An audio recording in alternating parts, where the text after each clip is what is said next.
जय श्री कृष्ण दोस्तों, कैसे हैं आप सभी। उम्मीद है आप सब बहुत अच्छे होंगे। दोस्तों, आज की कथा में नारद जी द्वारा कार्तिक मास में व्रत करने वाले नियमों को संक्षेप में बताया गया है। तो विष्णु भगवान का ध्यान करते हुए कथा को ध्यानपूर्वक सुनिए। नारद जी ने कहा, हे राजन, कार्तिक मास में व्रत करने वालों के नियमों को मैं संक्षेप में बताता हूँ, उसे आप सुनिए। व्रती को सब प्रकार के आमिष, मांस, उड़द, राई, खटाई तथा नशीली वस्तुओं का त्याग कर देना चाहिए। व्रती को दूसरे का अन्न ग्रहण नहीं करना चाहिए, किसी से द्वेष नहीं करना चाहिए और तीर्थ के अतिरिक्त अन्य कोई यात्रा नहीं करनी चाहिए। देवता, वेद, ब्राह्मण, गाय, व्रती, नारी, राजा तथा गुरुजनों की निंदा भी नहीं करनी चाहिए।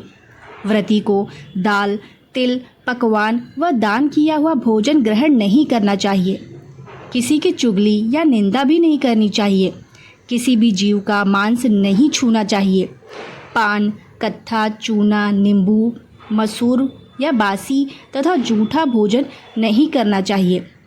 गाय, बकरी तथा भैंस के अतिरिक्त अन्य किसी पशु का दूध भी नहीं पीना चाहिए।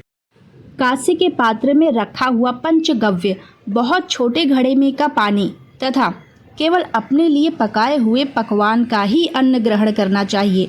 कार्तिक माह में व्रत करने वाले मनुष्य को सदैव ब्रह्मचर्य का पालन करना चाहिए।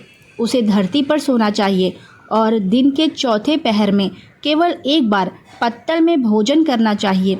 व्रती कार्तिक माह में केवल नरक चतुर्दशी, जिसे छोटी दिवाली भी कहा जाता है, के दिन ही शरीर में तेल लगा सकता है। कार्तिक माह में व्रत करने वाले मनुष्य को सिंघाड़ा, प्याज, मट्ठा, गाजर, मूली, काशी फल, लौकी, तरबूज इन वस्तुओं का प्रयोग बिल्कुल नहीं करना चाहिए। रजस्वला, चांडाल, पापी, मलेच्छ, पतित, व्रतहीन, ब्राह्मण दोषी और नास्तिकों से बातचीत नहीं करनी चाहिए।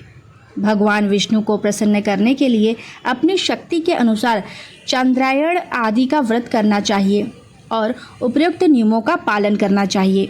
व्रती को प्रतिपदा को कुम्हड़ा, द्वितीया को कटहल, तृतीया को तरुणी स्त्री, चतुर्थी को मूली, पंचमी को बेल, षष्ठी को तरबूज, सप्तमी को आंवला, अष्टमी को नारियल, नवमी को मूली, दशमी को लौकी, एकादशी को परवल, द्वादशी को बेर, त्रयोदशी को मट्ठा, चतुर्दशी को गाजर तथा पूर्णिमा को शाक का प्रयोग नहीं करना चाहिए।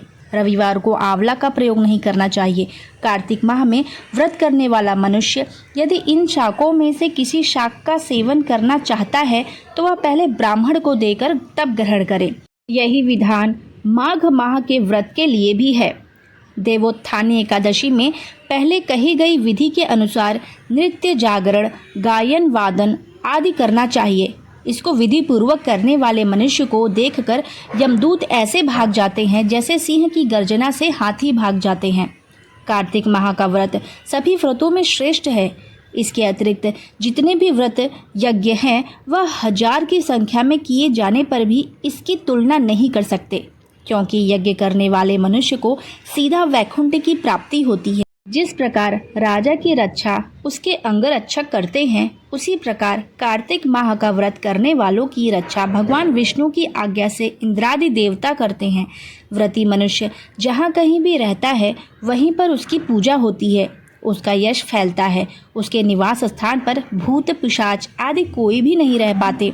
विधि पूर्वक कार्तिक माह का व्रत करने वाले मनुष्य के पुण्यों का वर्णन करने में ब्रह्मा जी भी असमर्थ है। यह व्रत सभी पापों को नष्ट करने वाला, पुत्र पौत्र प्रदान करने वाला और धन धान्य की वृद्धि करने वाला है। दोस्तों, अगर वीडियो अच्छी लगी हो तो वीडियो को लाइक और चैनल को सब्सक्राइब जरूर कर दीजिएगा। धन्यवाद। जय श्री कृष्ण।